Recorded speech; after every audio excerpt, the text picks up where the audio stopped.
Sungguh-sungguh Allah sangat ridho ketika seorang hamba itu makan ketika sesuap nasi dia muji Allah, ketika minum seteguk nasi dia muji Allah. Itu kalau orang diridhoni Allah itu wali betul. Itu untuk jadi wali itu gampang. Kamu makan ridho, kamu nginjak buminya Allah ridho seneng, kamu hidup keseharian aman seneng. Nah ini supaya sampean kita semua ngaji betapa panduan Rasulullah untuk menggapai ridho Allah itu banyak yang keseharian sekali. Saking kesehariannya banyak dalam hadis dan itu sahih. Nabi menyebut hal-hal yang keseharian. Hatta ma tas'alu fi imra'atika, kamu punya uang kemudian istri kamu bisa makan, itu ibadah. Bahkan sebagian ibadah itu dicontohkan Nabi yang akhirnya diprotes sahabat, yaitu wa fi buti ahadikum sedekah, kamu menggauli istri kamu itu ya sedekah. Sampai sahabat bilang, yang benar ya Rasulullah, ayati ahaduna syahwatahu wa huwa lahu ajrun, masa urusan biologis, urusan syahwat kemudian dia dapat pahala. Nabi menjawab, alai salawatu aha fi haramin akana alaihi wisrun. Bagaimana kalau dia meletakkan ke yang tidak benar, itu kan dosa. Nah, hal-hal seperti ini yang saya ingin teman-teman semua lah, saya juga agak ingin ngaji demi Anda juga agak ingin. Itu dosa sekali ngaji kok, pesanan kelompok tertentu itu gak boleh. Islam itu untuk semua, jadi ya cuma karena di depan saya jenengan ya seakan-akan jenengan korbannya.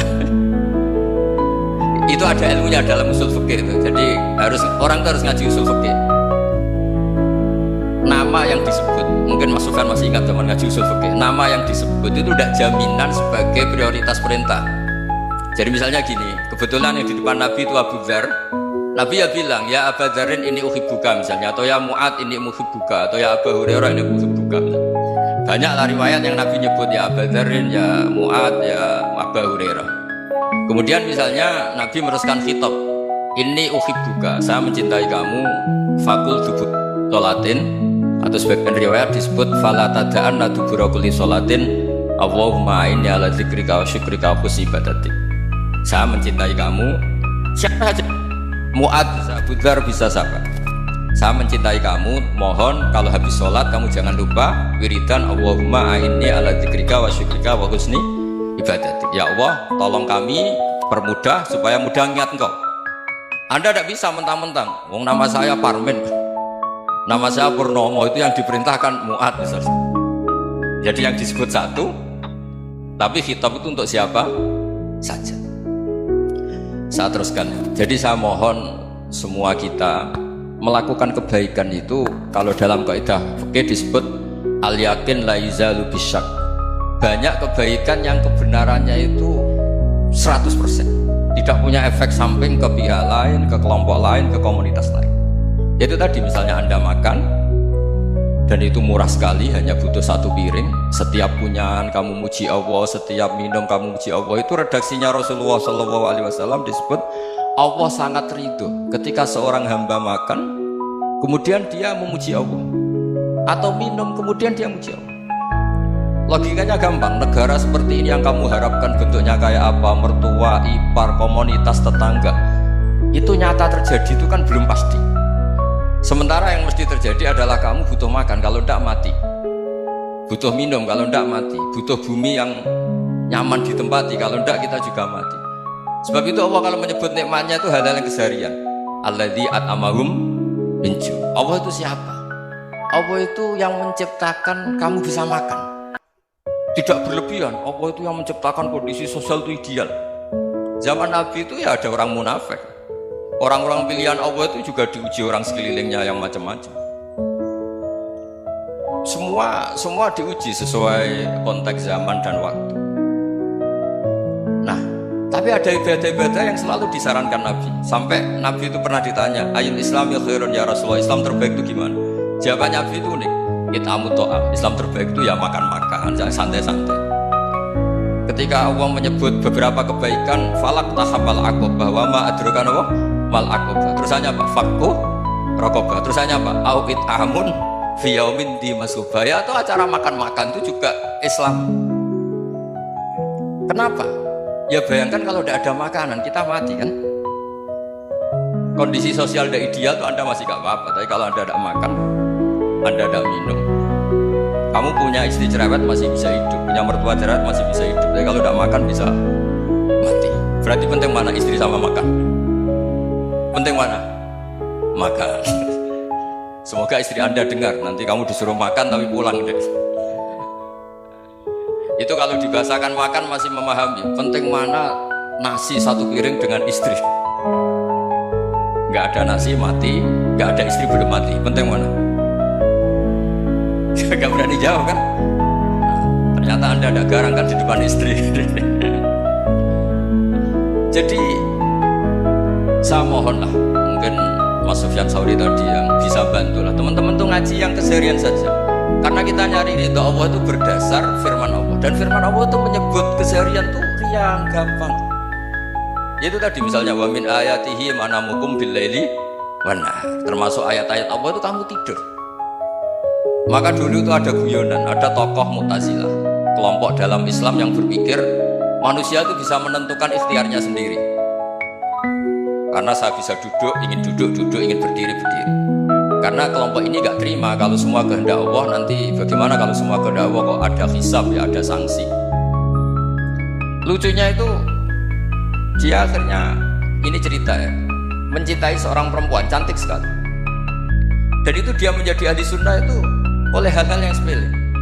Karena istrinya cantik, ya namanya suami istri itu hubungan intim. Terus ditanya, Mas, masih ingin lagi? Masih. Silahkan diulang lagi. Wah ya tidak bisa. Katanya manusia bisa menentukan yang diinginkan. Itu tobat itu. Itu nggak bisa ditobatkan Mas Sufyan Ats-Tsauri. Orang cantik yang mudah nobatkan orang itu orang cantik. Segampang itu. Akhirnya kita tahu, makanya kalau dalam kitab Hikam itu disebut al-aqil mayyakul madza yaf'alu wa hubi wal ghafil mayyakul madza af'al. Orang yang punya akal karena sadar ini wilayah Allah, semua milik Tuhan, itu dia tiap hari berpikir besok Allah akan melakukan apa terhadap dunia ini. Kamu merencanakan sesuatu, mau plesir ternyata gempa, mau wisata ke Rusia ternyata perang. Kamu tidak pernah tahu apa yang akan terjadi besok. Wa ma tadri nafsum madza taksibu ghadan. Tapi anda semua kita ini sering punya jadwal permanen. Makanya saya kalau diundang siapa saja bisa netek. Yang jelas Gus ini acara penting. Ya masih acara penting, nak pangeran ngersakno piye kok ape dadi pangeran, kamu kok mau jadi Tuhan. Itu kadang ya kiai. Penting Gus acara ini jenengan harus memastikan bisa. Ya kamu itu yang ngajarin tauhid, sesuatu itu biadillah kok bilang-bilang apa pasti. Kalau saya terus tak tobatkan kamu kata saya. Ya kalau gitu Gus bilang insyaallah. Wah itu hati saya, fisik saya, roh saya sudah bilang insya Allah. Tidak usah kamu latih kata saya. Nah hal-hal tauhid keseharian itu gampang sebetulnya. Wal ghafil yaqulu madza af'al. Tapi orang yang lupa Allah dia setiap hari bilang besok apa, kita bisa melakukan apa. Seakan-akan dia itu aktor, dia penting, dia subjek permanen dia. Padahal kita ini hanya objek kehendak Allah Subhanahu wa taala. Karena kita yakin sesuatu yang terjadi di alam raya ini kita tidak bisa apa-apa. Makanya saya sering ngaji, sering bilang ketika Anda mensifati Allah, dia yang menghidupkan, sudah itu tanamkan sehingga ketika kita mati santai saja. Kenapa santai? Allah punya cara menghidupkan kita. Zaman kita hidup juga gak tahu caranya ngelola jantung, ngelola paru-paru. Kamu juga gak tahu ngelola oksigen yang tidak beracun, tidak mengandung polusi. Tahu-tahu hidup. Gak ingin tua ya tahu-tahu tua, gak ingin mati tahu-tahu mati. Selama ini kita hidup juga gak tahu apa-apa. Hanya gaya tok, punya jadwal, punya planning. Kalau kamu bisa menentukan pilihan Anda, pasti ada istrinya cantik, 4 neriman semua, kona'ah semua. Nyatanya enggak kan? Ada satu jelek, cerewet. Wah itu kan, nyatanya enggak bisa apa-apa Anda kan? Dan kamu bawa mati lagi. Itu kan. Istri Anda juga gitu, punya keinginan punya suami yang ganteng, yang jabat, yang riman, yang gak poligami. Ya ada kesampaian juga. Kalau kita ngitung tingkat kegagalan kita itu gagal terus. Ya kan? Nah, terus ingat Allah. Maka yaf'alu wa bi. Orang yang punya akal selalu berpikir Allah itu menghendaki apa terhadap saya. Dengan sama-sama orang lihat orang yang serius, itu kata Anda itu pemikir berat, serius, senang punya tokoh yang merengut tuh, karena kamu anggap serius. Tapi sebagian orang anggap orang yang serius itu wong merengut, wong masam, wong muka kok ditekuk. Jadi sama Itu hati, ya muqallibal qulub tsabbit qalbi ala dinik. Karena kita nggak tahu cara berpikir kita tentang orang lain, tentang sekeliling kita. Misalnya kita orang baik yang jenis ngurmat fakir miskin, ada orang bangun masjid mewah itu janggal. Apa artinya masjid mewah kalau banyak orang kelaparan? Tapi kalau yang jenis pendidikan, apa artinya masjid mewah kalau tidak bisa ngaji? Nanti yang jenis infrastruktur, apa artinya ini kalau semuanya punya sudut pandang yang berbeda-beda. Dan Islam mengapresiasi semua kebaikan. Tapi katakan semua kebaikan itu adalah kehendak Allah Subhanahu wa taala. Karena apapun baik Anda itu pakai fasilitas yang diberikan oleh Allah Subhanahu wa taala. Sehingga ini yang disebut qulillah tsumma darhum fi khawdihim yal'abun. Ya, kembali tadi ke tema-tema bahwa keseharian Anda ini sudah Islami. Saat Anda tidak bisa melakukan apa saja. Saya sering ada jenazah, biasanya kalau tetangga meninggal saya sering disuruh ngelepas. Saya bilang orang ini baik karena sering lamun di rumah, sering nganggur di rumah. Ditanya sama anaknya, kenapa Gus nganggur baik? Ya kalau dia nganggur artinya juga gak berbuat sesuatu yang maksiat kan? Ya kan, orang nganggur di rumahnya ya tidak bunuh orang, tidak maling, tidak korupsi, ya namanya nganggur di rumah. Lah cuma istri cara pandang nganggur gak menghasilkan uang itu, tapi juga gak menghasilkan kriminal kan? Jadi sebenarnya Islam itu cara, makanya kalau sampai ngaji usul fikih itu ada kitab usul fikih namanya Lubul Usul, itu terkenal sekali di pesantren itu kalau ngapresiasi keseharian itu luar biasa. Izma min mubahin illa wa yatahaqqaqu bihi tarku haramimma, karena keseharian yang mubah saat Anda lakukan itu ada kehebatan yang luar biasa, yaitu meninggalkan haram. Makanya dulu banyak orang-orang alim ketemu temannya itu guyon sampai semalaman. Itu biasanya yang semangat Islam itu, kiai kok tidak tahajud, kiai kok tidak witir. Orang yang sedang mapan uangnya banyak, malam itu tidak kelayaban itu sudah luar biasa. Melawan nafsu supaya tidak maksiat itu sudah luar biasa. Supaya lupa guyon sama temannya semalaman sampai subuh, gejlok-gejlokan kenang zaman miskin, zaman kuliah nggak jelas, zaman apa. Melihatnya jangan tarkut tahajud seperti ini, meninggalkan tahajud, tapi meninggalnya ini talqul muharramat. Jadi kayak apa hebatnya? Sehingga Imam Ghazali punya riwayat yang agak unik. Hatta takuna ibadatu akhiri hadil ummah iku an-naum. Sehingga suatu saat ibadah terbaik umat ini itu tidur. Itu kan riwayat kontroversi. Ketika Imam Ghazali tanya, kenapa iya? Kenapa kamu mulai keluar dari rumah itu sudah banyak maksiat, melihat perempuan yang enggak mahram, melihat fenomena. Tapi kalau kamu tidur itu enggak melihat apa-apa. Tapi juga kamu jangan nganggap tidur itu ibadah betul. Saatnya melakukan fardu ain malah masih tidur. Tapi itu sudut pandang yang menjadikan kita Islam itu gampang. Jadi saat Anda tidak bisa aktivitas apa-apa, misalnya ada beberapa orang yang lumpuh itu memang nggak bisa Jumatan, nggak bisa ibadah, tapi dia juga nggak bisa maksiat. Tidur itu memang Anda saat itu tidak bisa tahajud, tidak bisa witir, tapi saat itu ada zina, tidak maling, tidak gosipkan orang, tidak bully orang, tidak menanamkan kebencian, tidak hasud. Sehingga tidur menurut Allah Ta'ala wa min ayatihi manamukum billaili wan-nahar. Karena di tidur itu selain ada unsur istirahat, jaga kestamina, juga ada unsur meninggalkan beberapa keburukan. Nah, saya mohon ibadah yang keseharian ini kita jaga supaya kita semua baca ayat itu fase itu tertanam di hati. Allah itu siapa? Alladzi at'amahum min ju'i wa amanahum min khauf. Dan Allah kalau cerita di Quran itu anna subabnal ma'a subba thumma syaqaqnal ardon wa syaqqa fa'ambatna fiha habba wa inaba wa qadba wa zaituna wa nakhla wa hada'iqa gulba. Kamu tahu saya ini siapa, kata Allah? Saya ini adalah Tuhan yang menurunkan air, kemudian ada tanaman banyak, habba wa inaba wa qadba, ada zaitun, ada tin, kalau orang Jawa mungkin ada tela, ada padi, ada mangga, ada pisang. Sudah, wa inaba wa zaituna wa nakhla wa hada'iqa gulba, ada perkebunan yang lebat. Tujuannya apa? Mata Allahkum, silahkan kamu pakai, kamu nikmati. Tapi karena kadang kita ini punya ide-ide besar. Tadi untuk syukur saja nunggu punya istri riman, rumah baik, tetangga baik, komunitas baik, semuanya baik baru syukur. Lama-lama nanti ada di surga, syukurnya nunggu surga paling kelas A.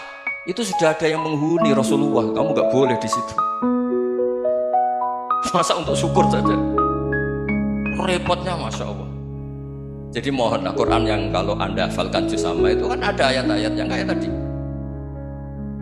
Ya, fal yang dzuril insanu ila ta'ami. Coba lihat Apa yang kamu makan ya? Dari mana? Dan untuk mempertahankan hidup kamu keseharian. Jadi jangan kira ibadah itu harus membentuk komunitas yang versi Anda.